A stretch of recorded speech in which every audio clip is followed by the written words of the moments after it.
Podcast Literasi Digital. Siberkreasi. Halo Sobat Litdik. Bertemu lagi Andia. Betul sekali, tentunya di podcast Literasi Digital Siberkreasi. Barengan sama Indi Arisa Dan juga Satya Yozi di sini. Yes, dan masih dalam rangka bulan kemerdekaan, hari ulang tahun Republik Indonesia yang ke-78. Makanya merah meriah. Merah tuh berani katanya ya. Kalau Betul. Indonesia, bendera Indonesia putih itu tandanya suci ya kan. Kalau buat aku putih kelihatan gendut. Jangan ya.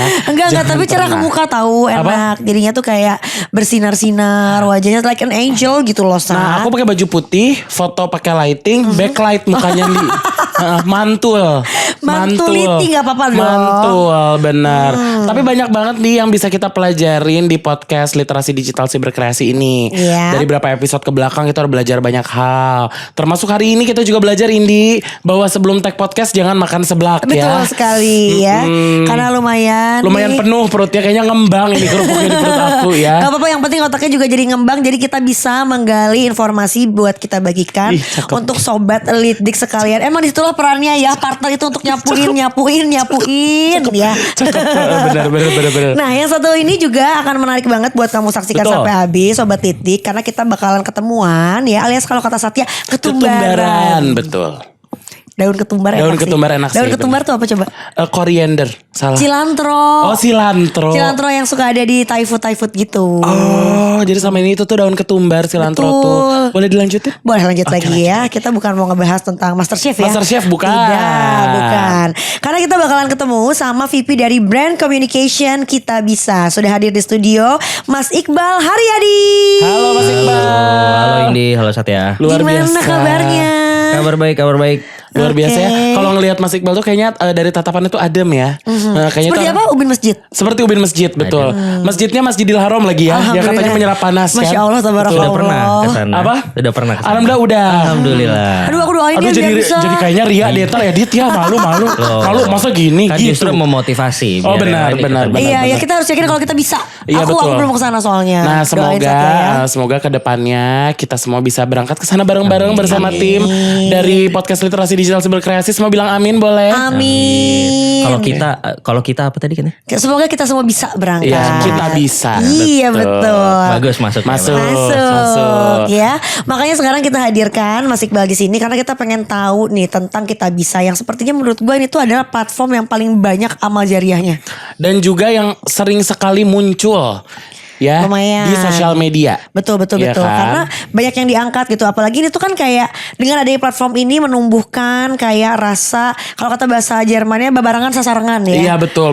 We can do it alias kita bisa. Kita bisa, betul banget Indi. Nah, makanya mungkin dari Mas Iqbal sendiri gitu. Mungkin boleh di-share juga di sini sebagai tadi VP Brand Communication Kita Bisa. Mungkin boleh di-share juga kesibukannya. Sekarang lagi sibuk apa aja, Mas Iqbal? Iya.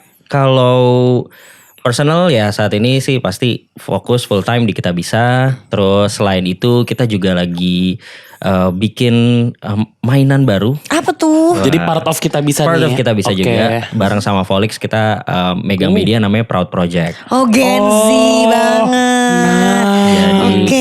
Jadi kalau di Proud Project ya kita banyak ngomongin soal kindness tapi dari perspektif yang berbeda lah, lebih ke self development, ngajakin anak-anak muda buat kenal dirinya, buat kenal spektrum orang-orang di sekitarnya dan bikin karya sesuai dengan kemampuannya masing-masing. Namanya Berarti apa tadi namanya? Proud Proud Project. Project. Ada di Instagram. Lumayan bersinggungan dengan psikologi juga ya gitu untuk Salah kayak self satunya development ya. itu Iya, kan iya, terutama. Nah, ini nih bagus yang mesti di encourage ya, terutama buat teman-teman Gen Z ya. Benar. Yang juga memanfaatkan teknologi sosial media. Betul. Untuk menjadi wadah kita spread kindness tadi ya. Benar. Nah, mungkin di sini juga ada beberapa mungkin yang sudah Sobat Litdik di sini yang pasti sudah familiar dengan kitabisa.com. Mungkin boleh diceritain lagi nih, mungkin ada yang masih belum familiar dengan kitabisa.com sendiri. Mungkin boleh di-share nih, kitabisa.com itu sebenarnya platform apa, berdirinya sejak kapan? Ya. Boleh di-share Oke. langsung Mas Iqbal. Ya, kita bisa itu platform donasi untuk orang support cause yang pengen dia bantu gitu ya. Dan kita ada dari 2013. Jadi pertama banget tuh dibuatnya 2013. Founder kita namanya Al-Fatih Timur, Timi. Waktu itu dia masih jadi asistennya Prof. Renald Kasali. Oh, Oke. berarti by the way sekarang udah 1 dekade ya. Tepuk tangan buat kita bisa. Terima kasih. Keren 1 dekade banget. loh, keren banget. Membantu sesama. Betul. Ya kan? Jadi kita emang kita sih nggak ada spesifik event yang gimana-gimana, tapi ya kita emang merayakan 10 tahun pertama kita bisa gitu. Tapi memang iya namanya santer banget sih kita bisa ya. Betul, lagi, betul. Ya lagi menyiapkan nih berikutnya 10 tahun berikutnya gitu ya. Oh, iya, Coba iya, tadi iya. balik kalau cerita ya sebagai platform galang dana dan donasi, kemudian ya awalnya dari website 2013 itu dimulai, tapi kita baru full time mengerjakan itu 2015 dan kebetulan gue juga join dari awal banget waktu kita masih berempat gitu ya. Oh, I see. Terus ya fast forward ya kita menemani atau memfasilitasi banyak gerakan-gerakan masyarakat Iya, gitu iya, ya iya. untuk saling membantu. Dan mungkin dari tahun 2019 kita fokus juga ngembangin aplikasi kita. Jadi kalau di aplikasi kita bisa sekarang itu kurang lebih ada 300 ribuan orang yang rutin donasi setiap bulan, bahkan ada yang setiap hari gitu. Jadi kita punya salah satu fitur kita tuh donasi otomatis. Jadi kalau donasi otomatis orang cuma bayar subscribe atau ya bayar tiap bulannya, terus secara otomatis kita salurin donasi dia tiap hari. Jadi dia tinggal tentuin mau donasi jam berapa gitu ya. Terus nanti di jam itu kita tinggal kasih notifikasi, donasi kamu hari ini udah disalurkan ke sini. disalurkan. Gitu. Oh my goodness, gila, keren Gila. banget. Tepuk tangan dulu dong buat kita bisa ya. Keren banget keren. gitu. Tapi memang bener sih ketika gue mendengar kata kita bisa, terutama kitabisa.com gitu ya, what's pop in my mind tuh pertama pasti sesingkat kayak ini tuh platform untuk penggalangan dana gitu. Karena kan dulu misalnya kita tuh kayak melihat kita bisa bersama-sama mewujudkan sesuatu, nolong teman-teman kita itu lewat kita bisa gitu. Benar. Ya. Tapi memang apakah cuma sebatas itu aja kita bisa tuh untuk penggalangan dana atau mungkin ada yang lain-lainnya yang mungkin kita belum tahu karena tadi di-mention udah sampai ada app-nya juga gitu ya. Iya. Secara umum satu galang dana dan donasi gitu ya. Terus sebenarnya kalau setahun terakhir ini salah satu yang seru juga yang mungkin mudah-mudahan lebih banyak orang tahu adalah kita punya program baru namanya Voluntrip. Udah pernah dengar belum? Belum dengar kata trip aja menurut gue udah kayak menarik banget. Jadi Voluntrip ini kita bikin open trip untuk orang-orang bisa jadi relawan. Jadi ini kegiatannya tiap minggu ada banyak banget dan orang bisa pilih gitu. Jadi mau voluntrip, ada yang voluntrip misalnya datang ke tempat konservasi elang di Bogor gitu ya. Datang ke sana diedukasi tentang konservasi dan lain-lain dan juga nanti tiketnya itu jadi donasi juga. Ada juga yang ngajakin untuk bersihin sungai. Pandawara yang Kayak kemarin Pandawara, viral. betul. Iya. Jadi ngajakin untuk kita bersihin sungai bareng-bareng, seru-seruan di weekend gitu ya. Ada juga yang main di panti asuhan, di panti jompo. Terus ada yang mungkin bikin karya bareng sama teman-teman difabel dan lain-lain gitu. Jadi ini kegiatan untuk ngajakin kebetulan emang yang paling antusias itu teman-teman Gen Z. Jadi Seneng dengernya. teman-teman Gen Z selalu tiket kita karena kita sekarang masih terbatas selalu sold out. Orang selalu rebutan tiket wars kayak orang tiket war ke Coldplay gitu ya. Taylor Tapi Swift. ini untuk ikutan jadi relawan. Ih, seneng Untuk banget ikutan dengernya. seru-seruan turun langsung ke lapangan merasakan bantu orang langsung itu kayak gimana. Nah itu salah satu program baru yang ada di Kita Bisa namanya Voluntrip. Gila gue dengernya adem banget saat gitu ya. Benar. Maksudnya selama ini yang di permukaan gitu selalu yang viralnya tuh ya yang viral booming banget kayak Pandawara gitu. Tapi ya menyenangkan untuk mengetahui bahwa di luar yang viral itu juga ternyata banyak banget gerakan-gerakan kayak gini dan apalagi ini yang diwadahi oleh Kita Bisa.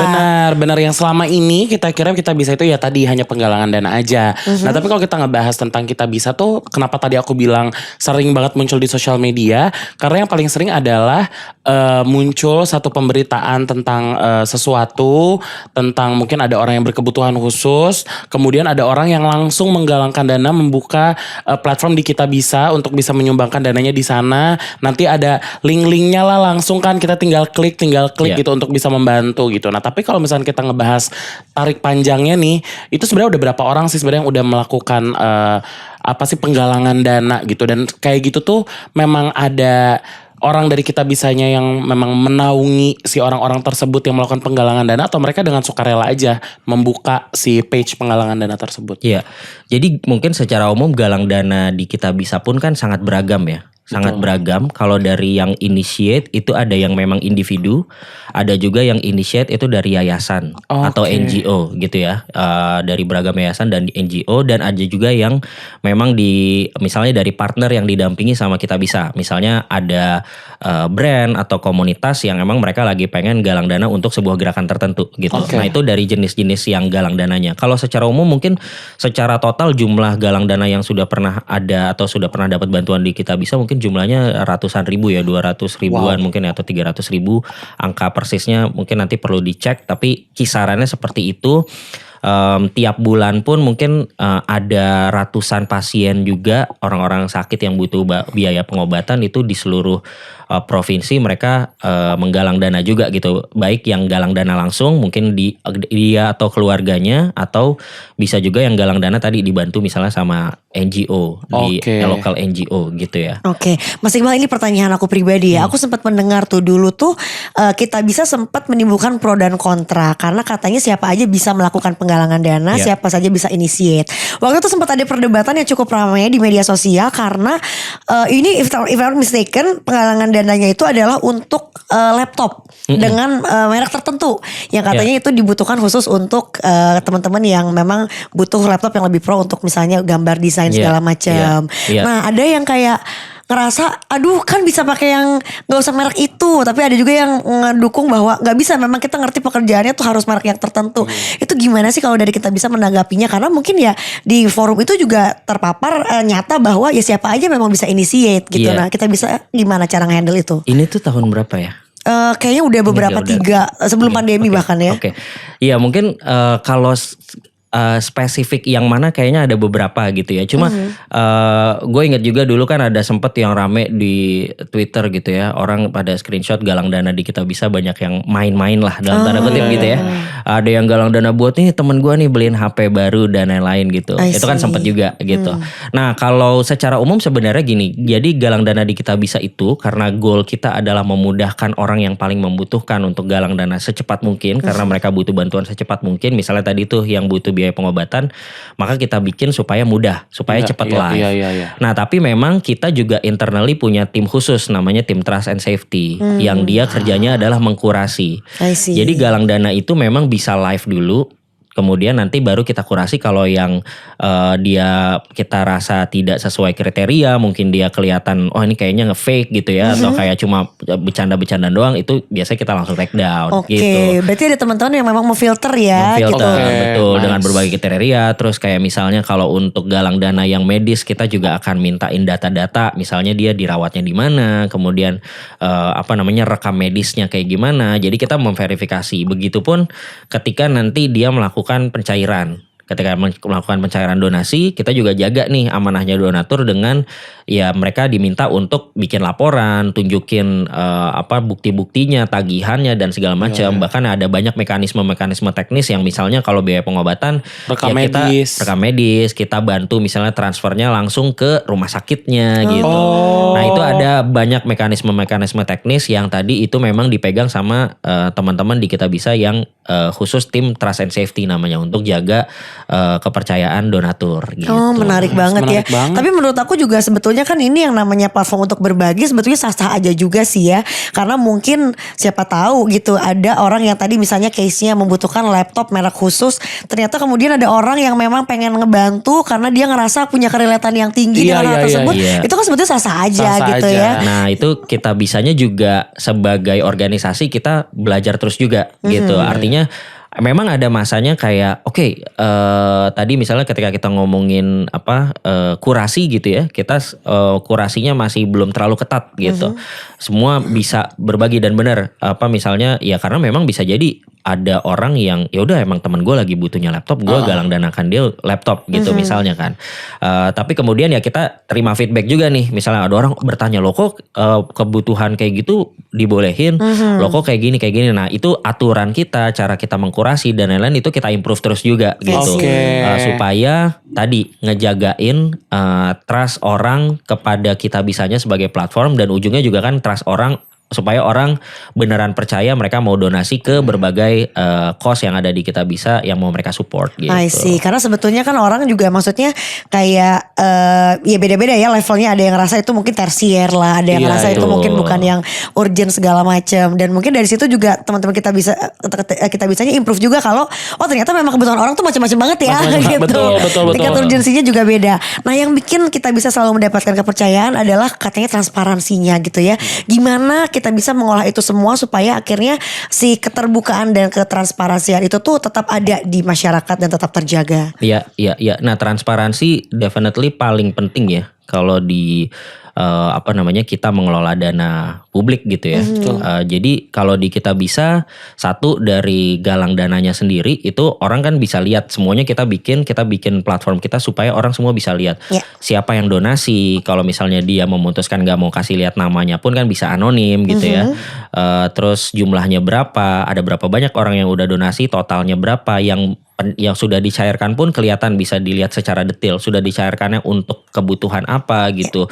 Termasuk untuk operasionalnya Kitabisa itu juga ada kan. Kalau di Kitabisa itu kita ada donasi operasional untuk Kitabisanya sebagai pengelola platform itu 5% dari donasi gitu. Itu juga kita buka ke publik bisa lihat gitu.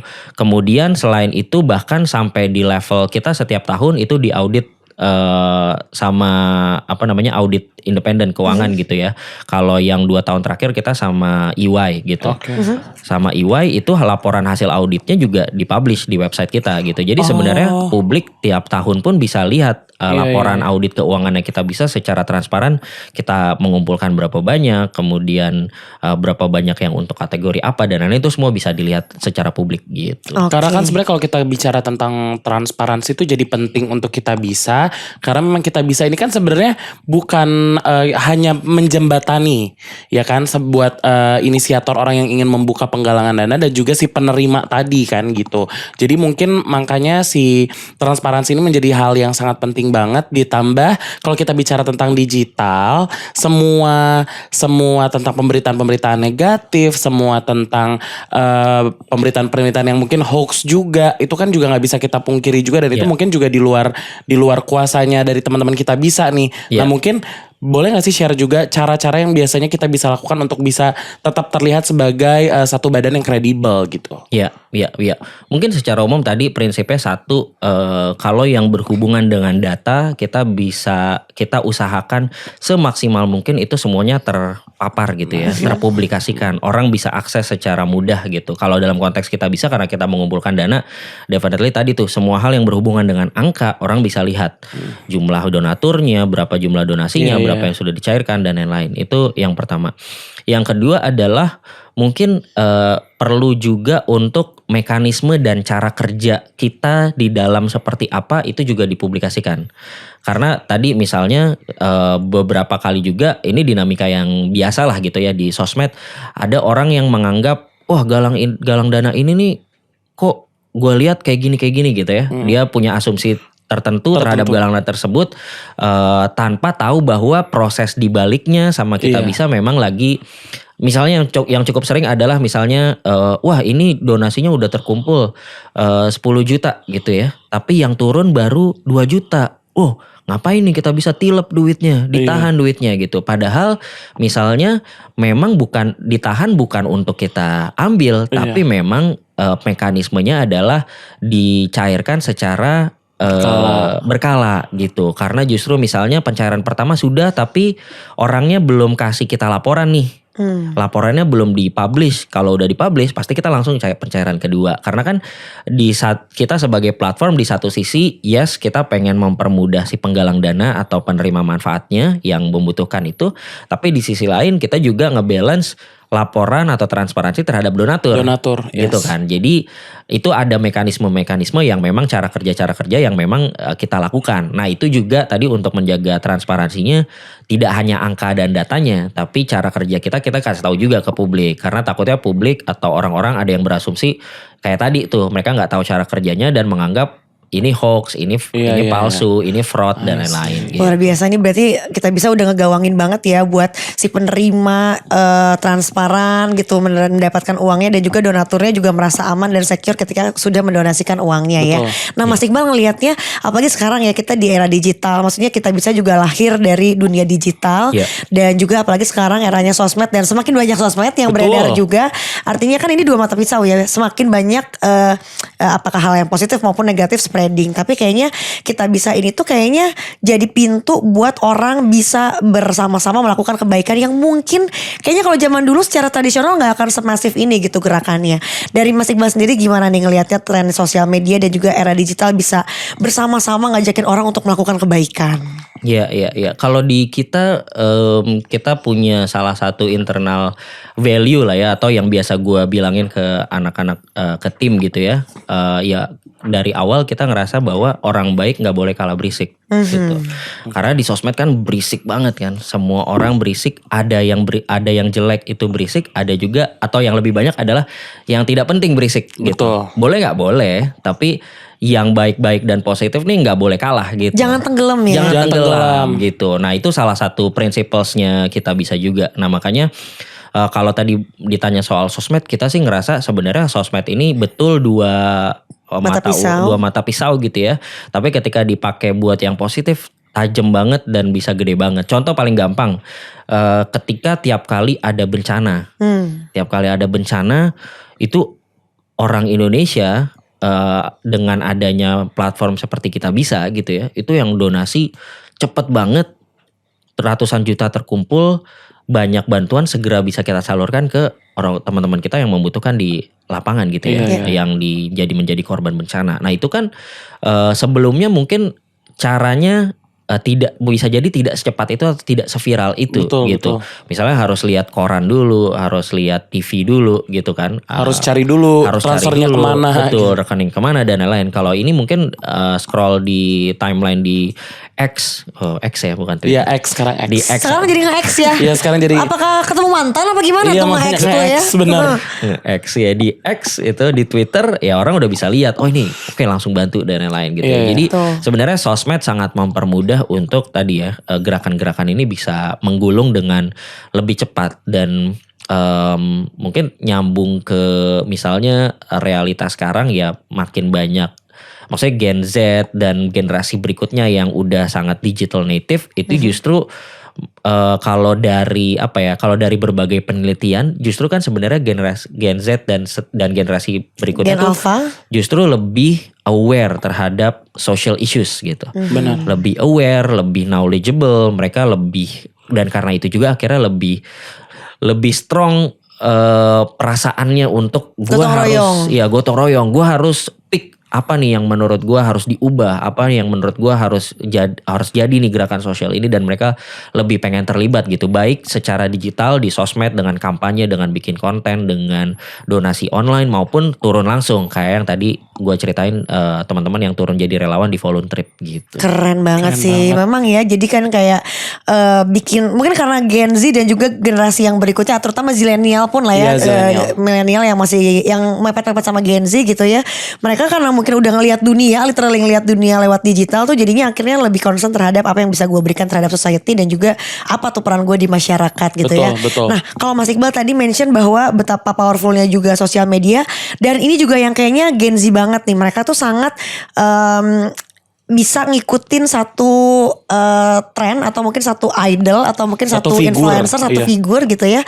Ini jadi hal yang penting juga gak sih buat kita bisa mungkin menggunakan teman-teman KOL untuk akhirnya spreading the good news dan ngajakin teman-teman untuk melakukan kebaikan bersama-sama lebih banyak lagi. Iya. Ya itu jadi salah satu inisiatif yang kita lakukan juga gitu ya. Jadi kita banyak kolaborasi bareng sama teman-teman influencer yang intinya adalah kita justru nanya ke teman-teman influencer, what kind of issues yang pengen lo perjuangkan, baik lo nya personally maupun lo perjuangkan bareng-bareng sama teman-teman digital, followers lo gitu ya.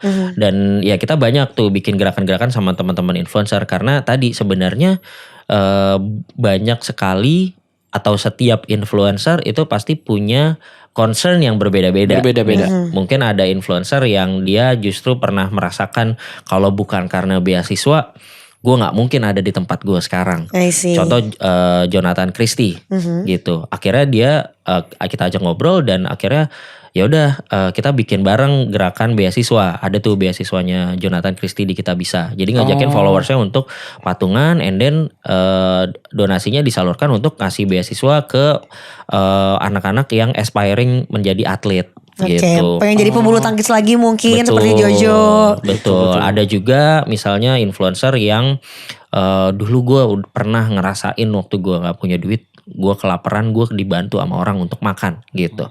Salah satu contohnya Edozel, ya akhirnya dia bikin food truck gitu ya. Di mana di mobil itu dia keliling warteg gratis, dia bikin gerakan warteg gratis, bikin galang dananya di Kita Bisa juga, ngajakin followers untuk donate, yaitu lewat mobilnya itu dia keliling ngasih makan ke orang-orang yang membutuhkan gitu ya, karena dia juga pernah mungkin berada di posisi yang dibantu sama orang gitu. Jadi kita banyak banget bikin gerakan sama teman-teman influencer untuk bantu orang-orang yang membutuhkan sesuai dengan preferensi si influencer masing-masing gitu. Oke, tapi kalau dari Mas Iqbal sendiri obstacle-nya apa sih selama ini, dan semakin besarnya juga kan platform Kita Bisa.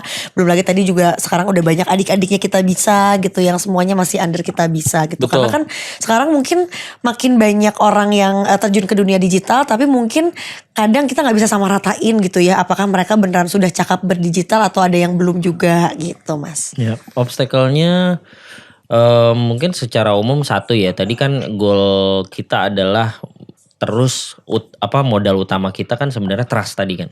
Kepercayaan publik, kepercayaan donatur gitu. Jadi di sisi itu ada banyak obstacle dari sisi tadi. Mungkin tadi benar ketidakmerataan kecakapan digital gitu ya. Karena kan tadi tuh misalnya ketika ada berita-berita yang mungkin belum dikonfirmasi tapi sudah disebarkan ulang dan lain-lain. Nah itu kan akhirnya ngaruh juga nih ke beberapa aspek di Kita Bisa. Misalnya beberapa kali kejadian seperti itu juga, dan akhirnya ya kita harus bantu kasih edukasi, bantu klarifikasi dan lain-lain. Itu yang pertama. Yang kedua adalah gimana caranya supaya sebenarnya lebih banyak orang lagi. Karena ini mungkin dibilang tantangannya bukan hanya tantangan Kita Bisa ya, tapi tantangan tentang isu sosial di Indonesia lah gitu. Isu sosial di Indonesia kan ada banyak banget. Betul. Ada banyak banget yang butuh bantuan kita dari yang tadi nih, di level yang emang butuh sangat urgent, misalnya biaya pengobatan itu sangat clear lah ya, oke butuh. Tapi kayak di luar itu kan juga banyak sebenarnya inisiatif-inisiatif sosial yang mungkin buat orang secara umum nggak urgent-urgent banget gitu. Kayak misalnya advokasi tentang aturan-aturan yang misalnya membuat masyarakat lebih mendukung perjuangan kita supaya lebih environment friendly gitu. Nah itu kan inisiatif-inisiatif yang mungkin orang juga pas ditawarkan ini butuh bantuan gitu loh, tapi pas ditawarkan mereka ngerasa mungkin kayak ya kayaknya nggak butuh-butuh banget gitu. Padahal itu butuh juga gitu. Nah itu kan artinya itu tantangan untuk kita juga bisa educate lebih banyak orang bahwa ada banyak sekali nih isu-isu sosial yang tidak hanya yang urgent dan kelihatan dampaknya secara cepat aja yang butuh dibantu, tapi yang jangka panjang pun ini perlu kita lakukan juga. Betul, perlu dicicil dari sekarang gitu perlu ya. Dicicil dari sekarang. Oke, berarti membangun awareness juga nih terhadap orang-orang gitu dengan platform sebesar Kita Bisa yang sudah ada sampai satu dekade ini gitu ya. Nah, terakhir nih mungkin dari Mas Iqbal gitu ya, apa yang mau disampaikan buat teman-teman sobat Litdik gitu ya untuk manfaatin ruang digital sebagai sarana gerakan sosial, terutama tadi kan kalau kita highlight lagi Kita Bisa punya tadi gue udah lihat-lihat ternyata ini Proud Project gila beneran ya. Maksudnya ketika lo nggak ngerti aja sesimpel apa sih Proud Project dan nggak tahu kalau ini adalah adiknya dari Kita Bisa, tapi konten-kontennya semua sangat positif, inspiring, informatif juga tuh.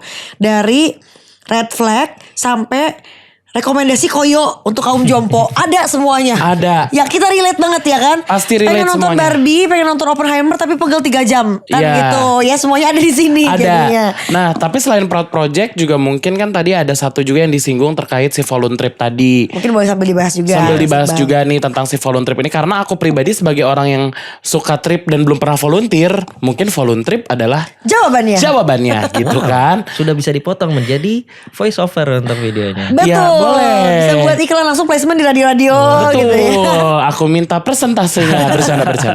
Gimana Mas Iqbal? Iya, kalau mungkin spesifik volunteer trip dulu, kayak misalnya karena kita lagi tema kemerdekaan, Yes. ya kan? Kita juga bikin Agustus ini ada 17 trip.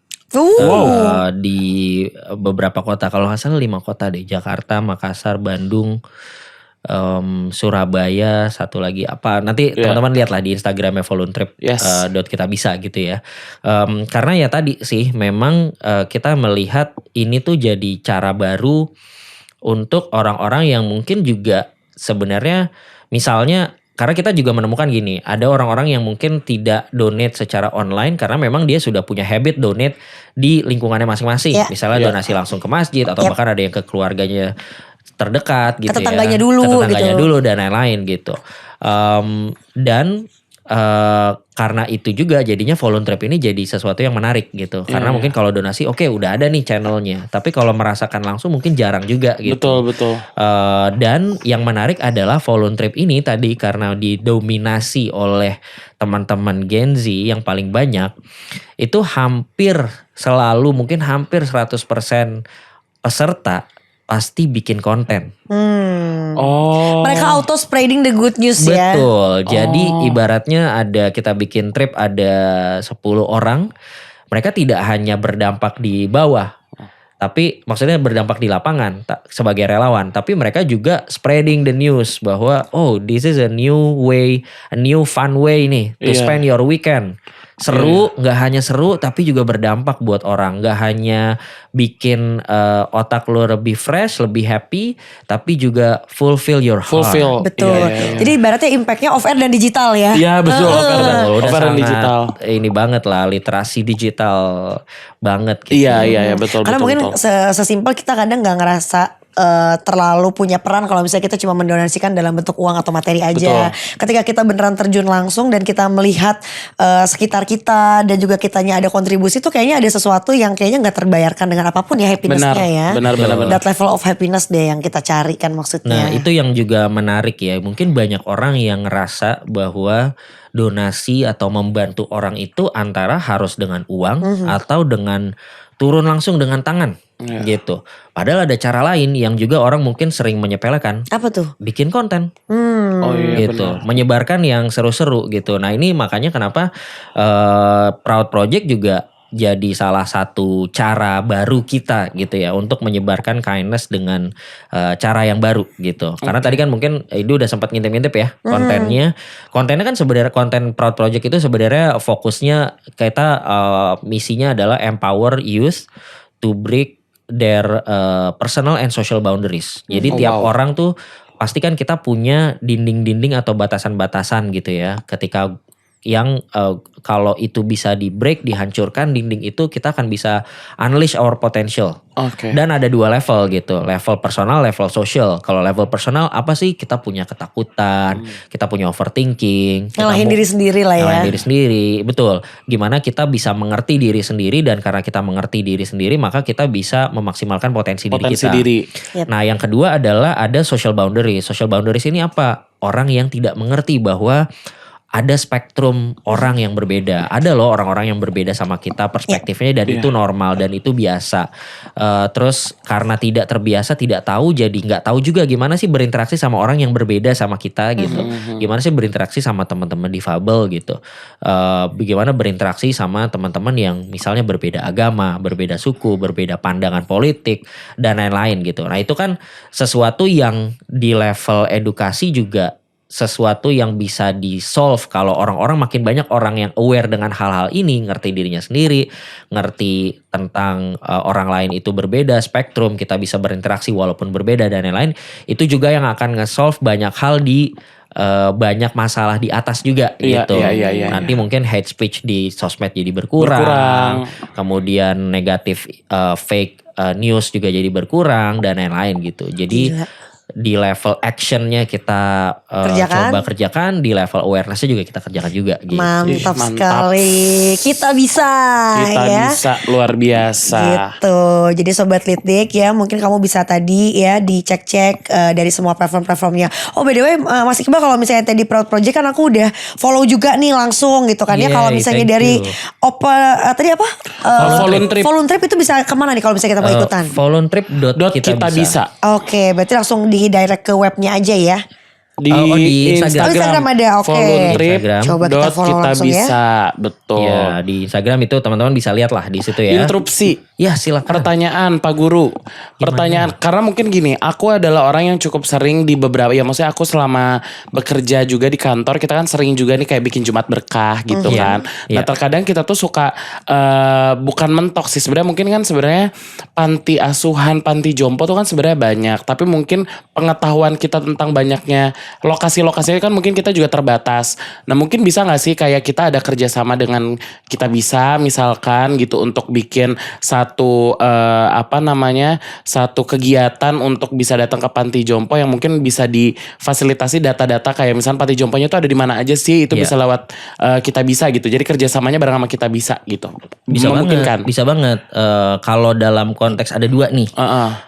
Kalau informasi waktu zaman pandemi, karena kan waktu zaman pandemi banyak banget informasi yang kita butuhkan ya. Iya. Jadi misalnya orang butuh oksigen, orang butuh tabung oksigen di mana nih, orang butuh rumah sakit, klinik terdekat ada di Iya, mana iya, segala macam. Kita dulu waktu zaman pandemi kita bikin website namanya wargabantuwarga.com. Nah, itu adalah crowdsource informasi. Di situ teman-teman bisa lihat tuh, termasuk informasi soal panti asuhan ada di mana aja. Oh, ada juga. Ada juga. Kemudian lokasi ambulans terdekat ada di mana aja, ada kontaknya di sana dan lain-lain. Dulu waktu itu kita bikin bareng sebagai gerakan warga untuk saling crowdsource informasi yang dibutuhkan. Jadi kalau ada yang butuh darurat dan lain-lain mereka bisa ke sana. Itu Oke. satu. Yang kedua adalah di Voluntrip kita juga kolaborasi dan membantu teman-teman dari brand atau kantor atau company yang pengen bikin trip sendiri gitu. Oh, jadi bisa. Betul. Jadi kalau teman-teman di kantor misalnya timnya mau outing, bosen ke mall, main ice skating, nonton bareng dan lain-lain, bisa juga nih. Bisa ya. Bisa. Bener-bener kita bisa semuanya. Maaf gue lebih beyond karena kayak gue gak ngebayangin sih ada outing kantor main ice skating ya. Loh, saya. Bukti nyata. Bukti nyata saya gitu. Oke. Ya, jadi bisa juga ya kalau teman-teman buka Instagramnya voluntrip.kita bisa itu ada di situ. Salah satunya voluntrip buat teman-teman di company gitu ya. Tadi misalnya kalau misalnya mau main bareng ke panti kemana dan lain-lain itu kita bisa provide karena kita juga tim Kita Bisa itu di tiap provinsi ada juga. Oke. Ada tim Kita Bisa di tiap provinsi yang mereka memang berkoordinasi dengan teman-teman NGO di tiap daerah. Oke. Jadi yang keren di Indonesia sih salah satunya menurut gue ya, di tiap daerah itu pasti ada gerakan-gerakan lokal, NGO lokal yang memang tanpa disuruh pun gitu ya, Iya. mereka ada di sana untuk bantu menyelesaikan berbagai masalah sosial yang ada di lapangan. Nah, Kita Bisa membantu salah satunya di tiap provinsi kita ada koordinator NGO yang sehingga Oke. kalau misalnya ada gerakan tertentu, misalnya Satya pengennya nanti nggak di Jakarta, tapi misalnya pengen deh buat kayak gitu, tapi sekalian kita liburan juga ke Jogja misalnya. Nah nanti tim Kita Bisa yang di Jogja akan mencari nih, atau ngasih rekomendasi. Ini kalau di Jogja itu pantinya ada yang di sini titiknya, ada yang di sini, ada yang di sini. Mana yang misalnya paling dekat sama tempat stay-nya gitu. Oke, Nah itu oke. bisa juga. Gila, karena kan kalau misalnya kita udah dengar from local sudah pasti legit ya nggak Legit, sih? betul. Gitu, karena memang diserahkan sama orang yang memang tinggalnya di sekitar Ordal. sana. The power of Ordal, Betul, orang sekali. dalam, ya. Thank you banget Mas Iqbal. Thank you Mas Iqbal. ngobrol-ngobrolnya. Thank Very you. inspiring ya Betul. Di. Jadi kamu ternyata akhirnya sekarang tahu bahwa kita bisa itu misinya luas banget ya, bukan Betul. cuma penggalangan dana aja, tapi udah sampai kayak banyak adik-adiknya, adik-adik dan kakak-kakaknya ya Betul. gitu ya. Kayak kamu mau yang sambil jalan-jalan bisa, kamu mau yang dapat inspirasi untuk kayak ke dalam dan ngasih makan keluar juga bisa. Bisa. Semuanya ada gitu Benar. Sobat Litik ya. Yang pasti mudah-mudahan kamu terinspirasi dengan obrolan kita ya pada kesempatan kali ini, dan pastinya jangan lupa dicek juga episode-episode lainnya. Benar, jangan lupa di-share juga apa yang kalian tonton atau kalian dengar supaya kalian bisa spread the goods ya di era digital ini. Betul sekali. So itu tadi ngobrol-ngobrol kita sekali lagi barengan sama VP Brand Communication Kita Bisa, Mas Iqbal Haryadi. Haryadi. Terima kasih. Thank you so much. Dan kami juga mau langsung sekalian pamit kalau gitu Sobat Betul. Litik ya. Aku Indi Arisa. Aku Satya Yozi. Dan juga Iqbal Haryadi. sampai ketemu lagi di podcast literasi digital siberkreasi lainnya. Dadah. Bye. Podcast Literasi Digital Podcast Literasi Digital Siberkreasi. Siberkreasi.